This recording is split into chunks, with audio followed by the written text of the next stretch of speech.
Gloria a Dios, buenas tardes hermanos, Dios les bendiga a todos.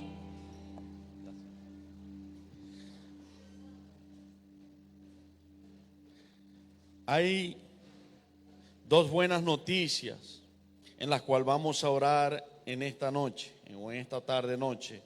Vamos a buscar Evangelio según San Juan capítulo 15. Y vamos a leer allí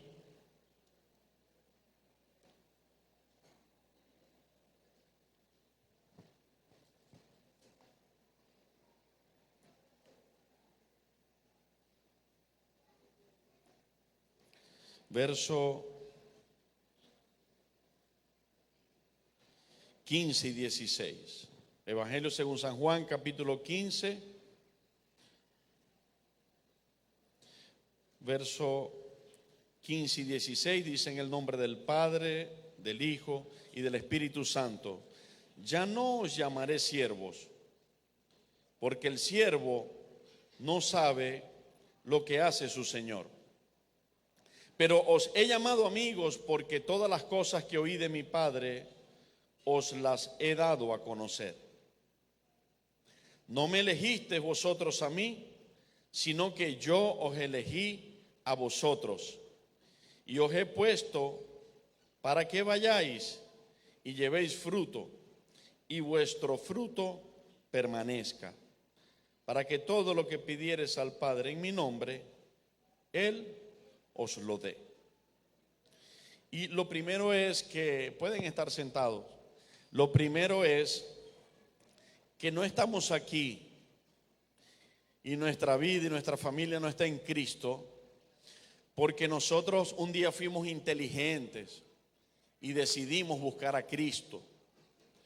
No, la Biblia dice claramente que le amamos a Él porque Él nos amó primero. Y aquí también lo dice: no me elegisteis vosotros a mí. No fuimos nosotros los que andábamos buscando una perla de gran precio, un gran tesoro, porque sabíamos que no lo habíamos encontrado, pero había un tesoro que era Cristo. El tesoro es Cristo, eso es verdad, pero nosotros no lo sabíamos. Pablo se encontraba persiguiendo y dándole cárcel, golpes y muerte a Cristo. Porque cuando lo hacía a los cristianos, Jesús le dijo: lo estás haciendo a mí, ¿por qué me persigues?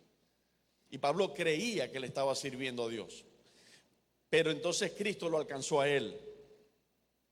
Cristo lo eligió a él. Y como lo eligió, se le reveló, se le mostró, y Pablo vio su belleza. Entonces después él expresó: soy fariseo, soy judío de raza, he sido enseñado en las mejores escuelas de la ley, pero todo lo tengo como basura por ganar a Cristo, porque vio que Cristo era lo más hermoso. ¿Cuándo lo vio? Cuando Cristo se le reveló. Entonces aquí dice que nosotros no lo elegimos a Él, que Él nos eligió a nosotros. ¿Cuál es la buena noticia?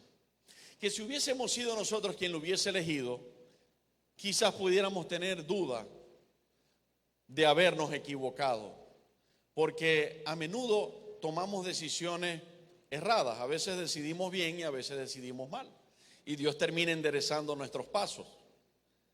Pero el tema aquí es que quien nos eligió, tú estás aquí, yo estoy aquí, porque quien nos eligió fue Él a nosotros. Y eso sí que es tremendo, porque Él sí no ha equivocado, Él sí no se ha equivocado nunca, perdón. El Padre, el Hijo y el Espíritu Santo nunca se han equivocado. Siempre han sido perfectos, siempre han sido santos y siempre lo serán, porque en Dios no hay mudanza ni sombra de variación. Así que cuando Dios te eligió a ti, me eligió a mí, no se equivocó. Él sabía a quién estaba eligiendo y a quién estaba llamando. Él sabía que iba a llamar a esta persona imperfecta, que aún caminando con Él en una parte del camino iba a tropezar. Pero Él sabía a quién estaba llamando, y Él sabía que cuando tropezara, Él lo iba a levantar. Ejemplo, Abraham. Dios no se equivocó en elegir a Abraham y a Sara para que ellos fueran los padres de descendencia incontable. Pero pareciera que se hubiera equivocado cuando vemos que Sara era estéril. Ya sabemos que no se equivocó. Cuando el Señor quiso, hizo que Sara fuera fértil y tuvo a Isaac. ¿Ok? Aún Sara y Abraham cometieron errores, pero como no fueron ellos los que eligieron a Dios, sino que fue Dios quien los eligió a ellos, Dios perfeccionó su poder en la debilidad de ellos. Hermano, yo no sé cuál sea la debilidad que te está perturbando, que te está diciendo: yo sé que Dios es verdad, yo sé que Él es muy grande, pero el problema es que yo tengo esto. Yo no sé por qué el Espíritu Santo me dio esta palabra para que te la dijera antes de comenzar a orar.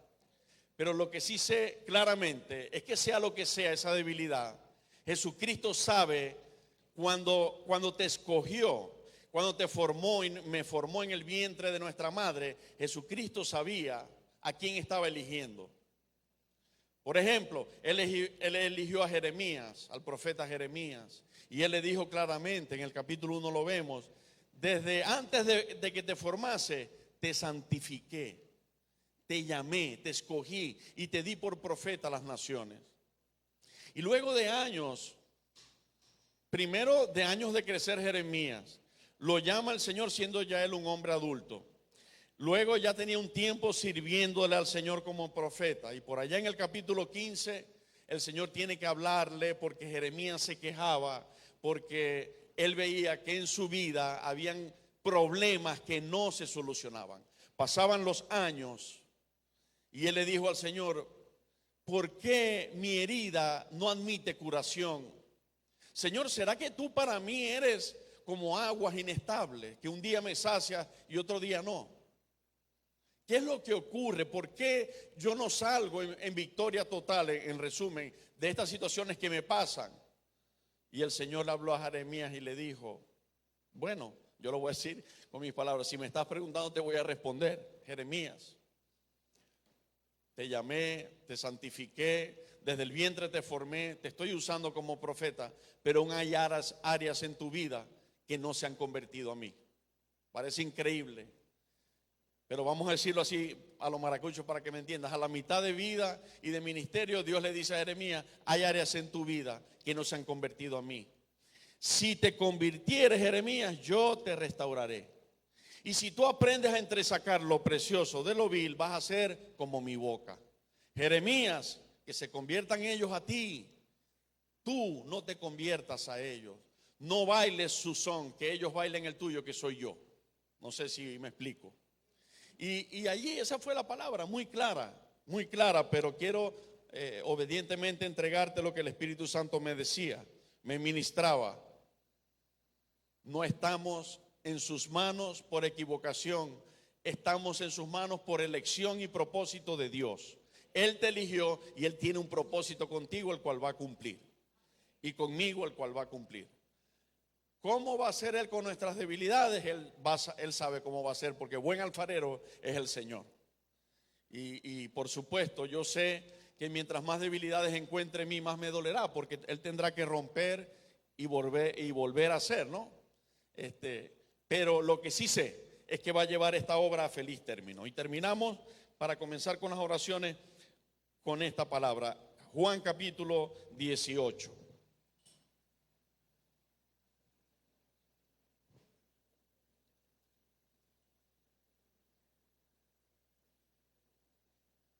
Dice: habiendo dicho Jesús estas cosas, salió con sus discípulos al otro lado del torrente de Cedrón, donde había un huerto en el cual entró con sus discípulos. Y también Judas, el que le entregaba, conocía aquel lugar, porque muchas veces Jesús se había reunido allí con sus discípulos. Judas, pues, tomando una compañía de soldados y alguaciles de los principales sacerdotes y de los fariseos, fue allí con linternas y antorchas y con armas. Pero Jesús, sabiendo todas las cosas que le habían de sobrevenir, se adelantó y les dijo: ¿a quién buscáis? Le respondieron: a Jesús Nazareno. Jesús les dijo: yo soy.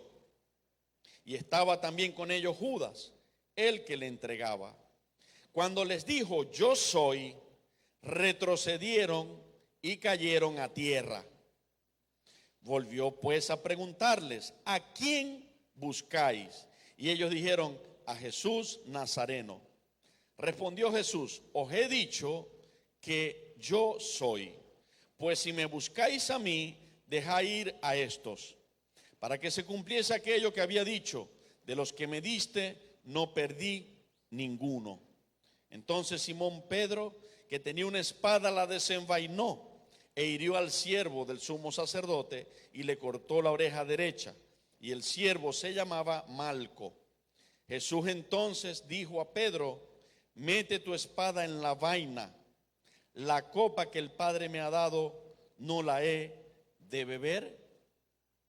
Hay una etapa de nuestros días donde nos confundimos. ¿En qué estoy refiriéndome en este momento que el Señor me daba esta palabra?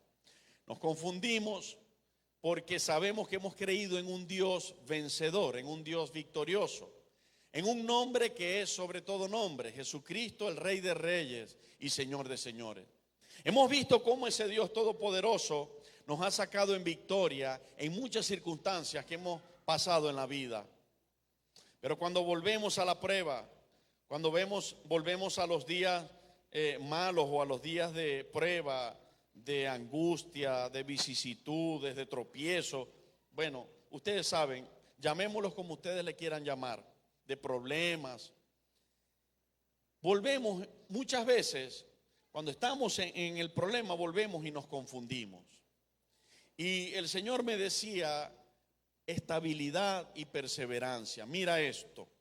Entonces, lo viene a buscar ese grupo, esa compañía, dice allí, un grupo de soldados, ¿verdad? Con armados, lo vienen a buscar. Y él sabiendo, allí deja claras las cosas, sabiendo lo que le venía, Jesucristo fue muy valiente, porque él había orado minutos antes, allí en Getsemaní, y dice que su angustia era tal que tenía gotas de sudor mezcladas con sangre. Y dice que él oraba y le decía al Padre, Padre, si es posible que pase de mí esta copa sin que yo la beba, oro a ti así, pero por encima de todo, hágase tu voluntad.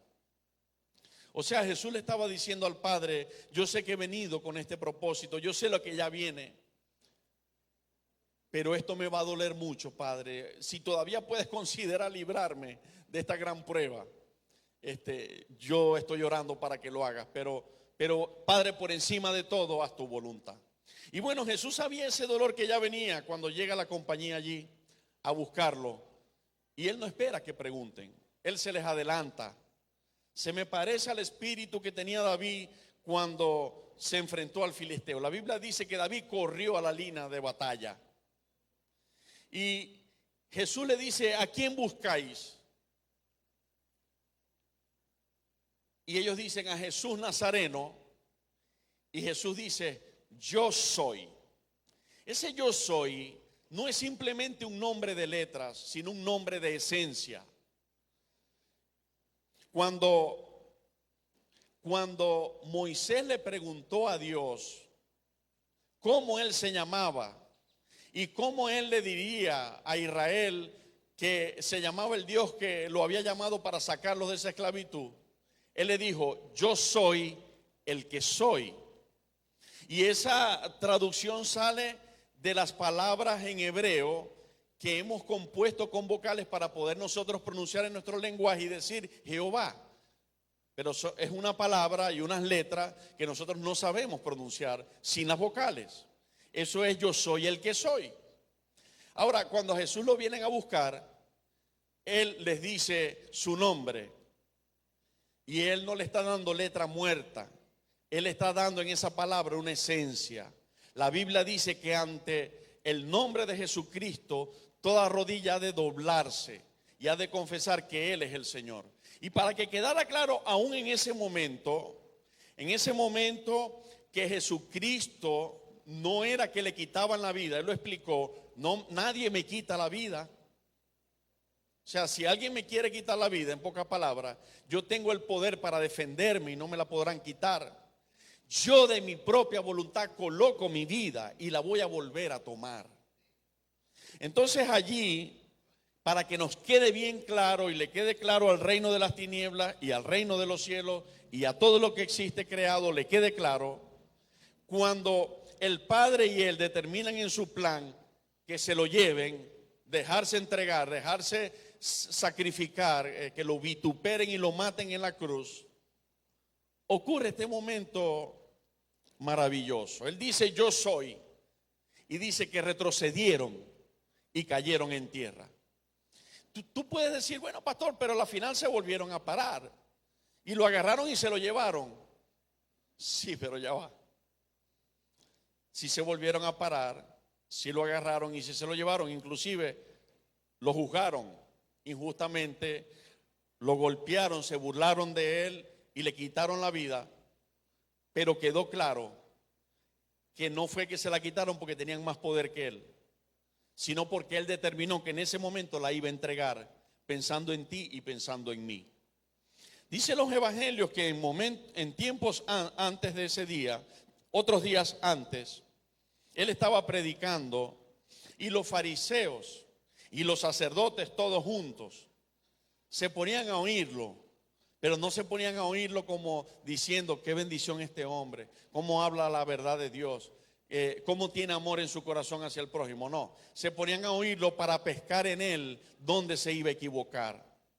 Y cuando veían que no se equivocaba y que con su sabiduría y autoridad que el Padre le había dado, porque en él estaba la deidad del Padre, terminaba confrontándolos a ellos en su religión vana, entonces la Biblia dice que intentaron apedrearlo. Varias veces intentaron apedrearlo. Y simplemente dice que Jesús pasó entre ellos y se fue, y ningún daño le pudieron hacer. Está claro en las Escrituras que varias veces quisieron matarlo, pero como no era cuando Jesús había determinado entregar su vida, lamentablemente, o simplemente, quiero decir, no le pudieron tocar ni siquiera un pelo. No sé si me entiendes. Entonces en ese momento sí lo tocaron, pero porque él lo determinó. Y lo tremendo es esto, que parece que allí él determinó la derrota. Jesús determinó su propia derrota. Pero no nos olvidemos lo que ocurrió después de estar 3 días en la tumba. Jesucristo resucitó, los avergonzó, los venció, los despojó de autoridad y nos llenó de gracia, de amor, de misericordia y de autoridad a nosotros en su nombre. Entonces hay una etapa donde yo conozco a Cristo y veo ese Dios de victoria. Y caminando con Él en el paso de los años, caigo en una etapa de prueba, caigo en una etapa de dificultad. Pareciera que fuera a quedar avergonzado, como Cristo parecía que estaba quedando avergonzado. La Biblia dice que cuando vieron eso, sus discípulos se esparcieron. Por supuesto, Él los defendió. Él dijo: dejad a estos quietos. Si me buscas a mí, aquí estoy, yo soy, ya está. A ellos me los deja tranquilos. Los defendió. Sin embargo, ellos se esparcieron. Y ellos creían que se había acabado la esperanza. ¿Se acuerdan del camino de Emaús? Los 2 discípulos que conversaban con aquella tristeza sin esperanza. Y de repente se aparece la esperanza de las esperanzas al lado de ellos, vivo y coleando, resucitado, victorioso, hablando con ellos, Jesucristo. Su incredulidad no les dejaba ver que Jesús iba allí, vivo, ya había vencido la tumba, la muerte, los golpes de la cruz, las mentiras con que lo habían condenado. Ya había vencido todo eso, había vencido a Satanás y a todos sus demonios, los había despojado de autoridad. Pero la incredulidad de ellos los tenía en depresión, en tristeza, diciendo: qué tremendo fueron aquellos días cuando vino este hombre.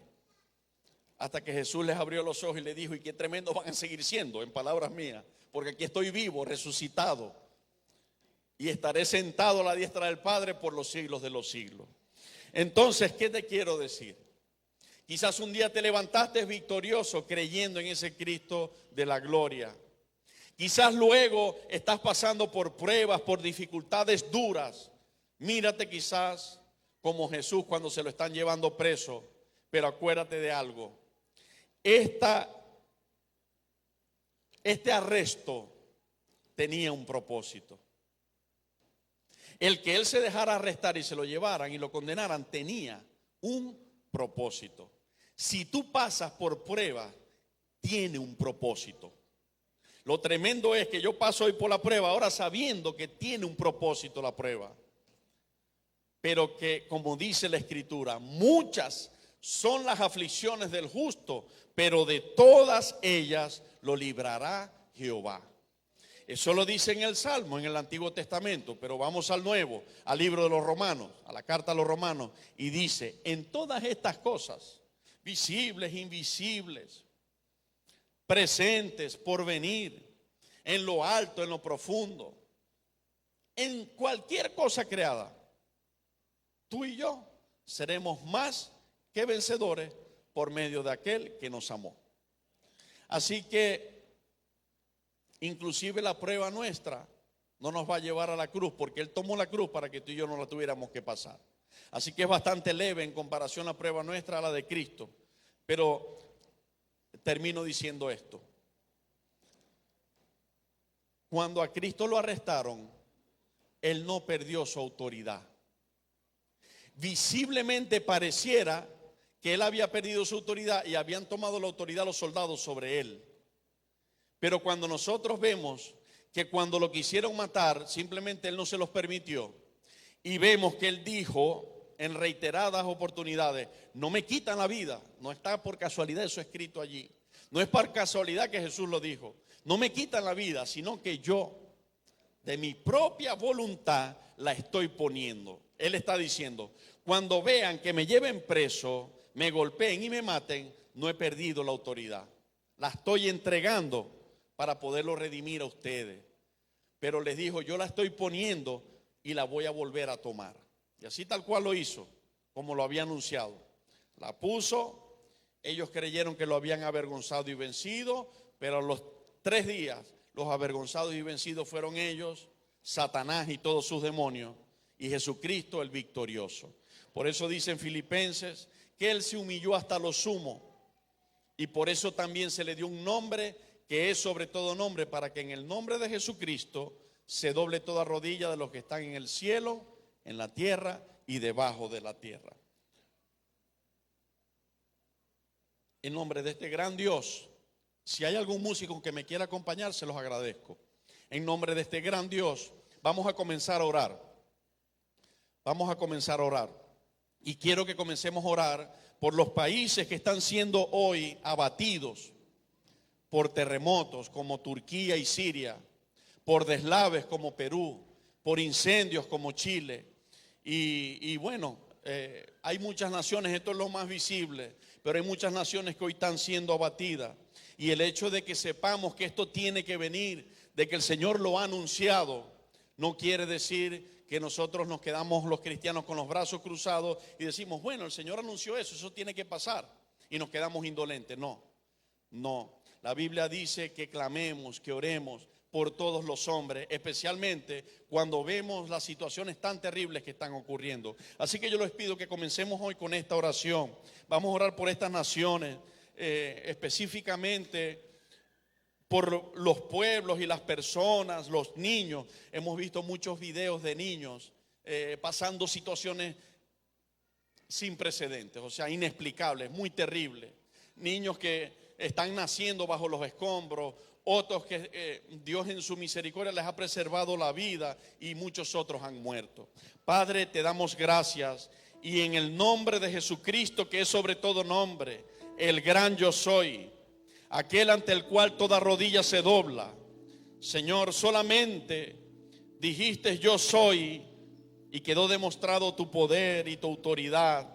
Aquellos ejércitos enemigos que venían endemoniados, que venían a hacer la voluntad de su padre el diablo y venían con odio contra ti, allí cayeron sentados porque quisiste dejarnos claro que aun cuando estabas pasando la prueba más terrible, no habías perdido el poder, no habías perdido el control, no habías perdido la autoridad.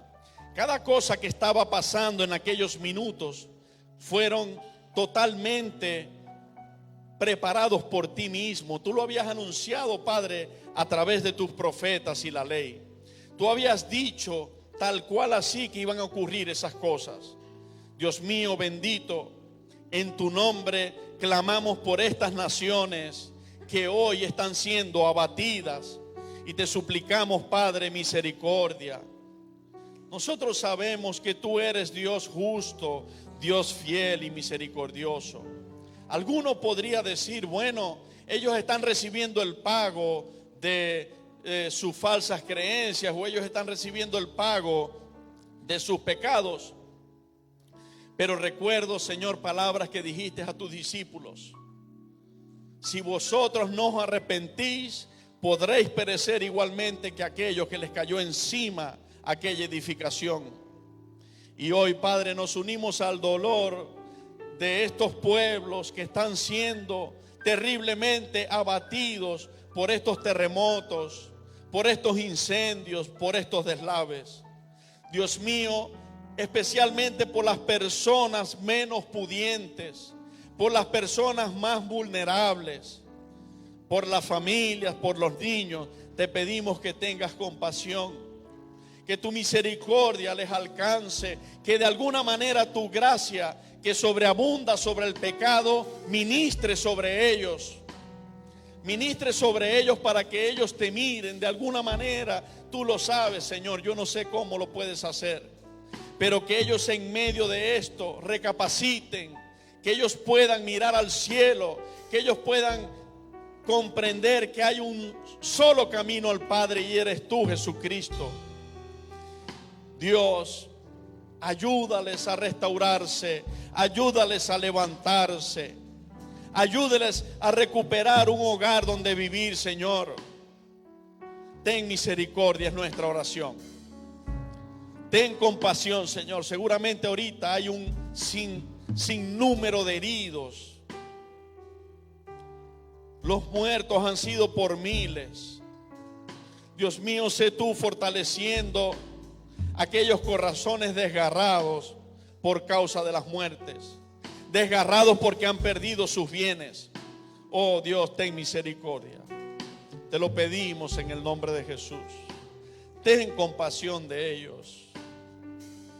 Dios mío, y prepáranos a nosotros, tu pueblo en toda la tierra, porque desde este punto de vista no es fácil lo que viene.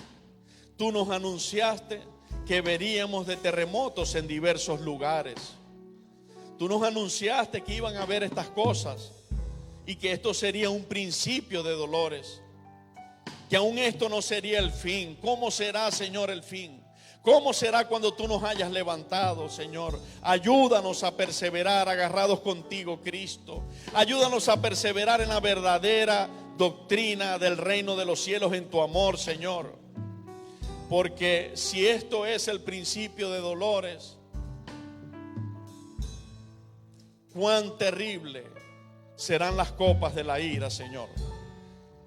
Que los pueblos entiendan tu anuncio que hace años y años has dejado, y que puedan arrepentirse los seres humanos y volver sus rostros a ti, en nuestra oración.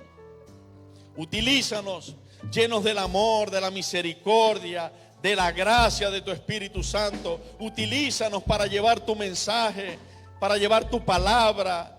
Ten misericordia, Señor, y permite que por ti los oídos sean abiertos y la gente pueda escucharte a ti, Cristo.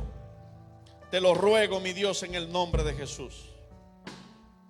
Te doy gracias porque tu palabra enseña que la oración eficaz de los justos puede mucho. Gracias porque no oramos por orar. Sabemos que tú nos escuchas, Padre.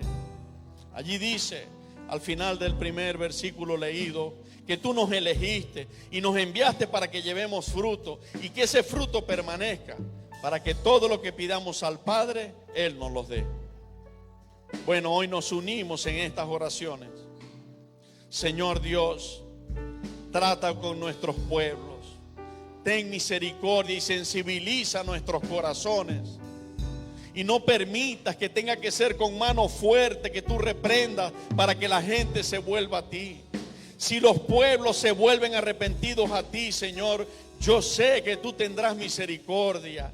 Yo sé que el ardor de tu ira se calmará al menos un poco. Y tú sabrás hacer diferencia entre el que se ha arrepentido y el que no. Señor Dios, te pido que tengas compasión de nuestra nación Venezuela y que podamos volvernos a ti. Y que tu perdón nos alcance, Señor. Que tu misericordia nos alcance. Y así te pido por todas las naciones de la tierra.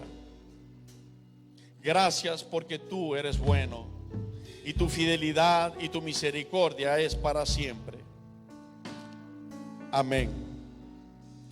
Padre, vengo a pedirte por la provisión de nuestros hogares.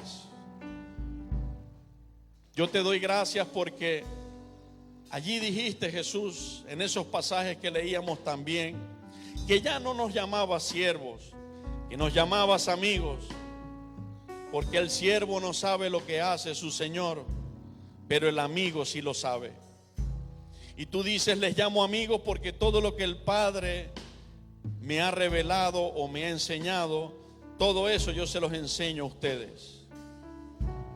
Y tú nos has bendecido, nos has sostenido. Y en estos tiempos de dificultades extremas sobre la tierra, tú has prometido que nosotros, tu pueblo, seremos alcanzados por la luz de tu gloria, por la bendición de tu presencia. Tú has prometido que en estos postreros días tú serás Dios a todas tus familias. Señor mi Dios, que nos bendecirás, que nos sostendrás y que muchos andarán al resplandor de nuestro nacimiento. Quiero pedirte, Padre, que nos libres de los planes de las tinieblas que trata de hacer el enemigo para interrumpir lo que has profetizado. Nada ni nadie detendrá lo que tú has prometido. Pero yo te pido que nos ayudes a no desmayar cuando vemos la prueba, que nos ayudes a creer, a confiar, Señor. Te lo pido en el nombre de Jesucristo. Glorifícate en nuestros corazones, que nosotros podamos creer por fe y no por vista, que aunque veamos las cosas al revés, nosotros confiemos en que tú reinas, en que tú has prometido y en que tú cumplirás. Tú eres nuestro pastor y nada nos faltará. Esa es tu promesa y la creemos. Quiero pedirte, Padre, que nos siga dando dirección y sabiduría para saber hacia dónde debemos conducir nuestros esfuerzos, para saber cómo debemos trabajar. Pedro no sabía qué hacer cuando le vinieron a exigir un pago de una obligación en la sociedad. Y tú le diste directrices de lo que debía hacer y allí estaría tu provisión. Así te pido hoy. Hoy venimos a ti así como Pedro. No sabemos cómo hacerlo, Padre. Se han alterado tantas las cosas que hay casos donde no sabemos cómo hacerlo. Pero tú sí sabes, papá. Yo te pido en el nombre de Jesucristo que nos des sabiduría, que nos des dirección, y nosotros obedientemente accionaremos, Padre, y abre las ventanas de los cielos y derrama bendición sobre nosotros, sobre todas nuestras familias, sobre todas las familias de Monte de Santidad, hasta que sobre y abunde. Gracias, Señor. Gracias, mi Dios. Quiero pedirte por la salud. En estos días, ya van varias semanas, Padre, tú lo sabes, donde hemos sido atacados por gripe y otros por virus, quizás del dengue o de otras cosas más. Algunos por enfermedades de hipertensión y de cáncer. Pero tu palabra dice que tú eres Jehová nuestro sanador, que tú sanas nuestras enfermedades y todas nuestras dolencias. Quiero suplicarte, Padre mío, que extiendas tu mano sobre tu pueblo y que quites de nosotros toda enfermedad. Dios mío, esa gripe persistente que nos ha visitado y vuelve, en el nombre de Jesucristo tiene que someterse a tu palabra, que dice que por tus llagas, Cristo, nosotros fuimos curados, que tú eres Jehová nuestro sanador. Señor, que todo virus de dengue, de sarampión, de lechina se detenga, se desvanezca por el poder de tu palabra. Es mi oración en el nombre de Jesucristo. Pedimos que tengas misericordia de aquellos que tienen problemas con la tensión, con la glicemia y con enfermedades de cáncer. Tú venciste la muerte, mucho más venciste el cáncer, la hipertensión y la diabetes. En el nombre de Jesús te pido, Padre, que toques los cuerpos, Espíritu Santo, y que seamos sanados para la gloria de tu nombre. Dios mío, el enemigo está tratando de utilizar los tiempos y las pruebas para robarse la esperanza y la fe de nuestros corazones. Hay personas que están siendo angustiadas, hay personas que les está costando dormir, que tienen nervios, algunos otros tienen depresión. Y tu palabra dice que tú unges nuestra cabeza con aceite y que nuestra copa se pone a rebosar de tu presencia. Y ahorita eso es lo que te pido. No te pido otra cosa. Te pido que nos inundes de la presencia de tu Espíritu Santo. Porque si tu Espíritu Santo nos unge la cabeza, nos unge los pensamientos, nos unge el corazón, el cuerpo, estaremos sanos, estaremos en paz, tendremos el disfrute de ese deleite, aún en presencia de nuestros angustiadores, Señor. Te lo pido en el nombre de Jesucristo, que tu presencia fluya sin parar en nuestras vidas, no solamente en el momento del servicio, que nos vayamos a nuestras casas, a nuestros trabajos y quehaceres, y que tu presencia esté allí como ríos de agua viva fluyendo, tu Espíritu Santo en nosotros, trayéndonos paz, Señor, trayéndonos gozo y seguridad en medio de la tormenta y la prueba. Gracias, Señor. Gracias, mi Dios. En el nombre de Jesús hemos orado por estas peticiones. Amén y amén.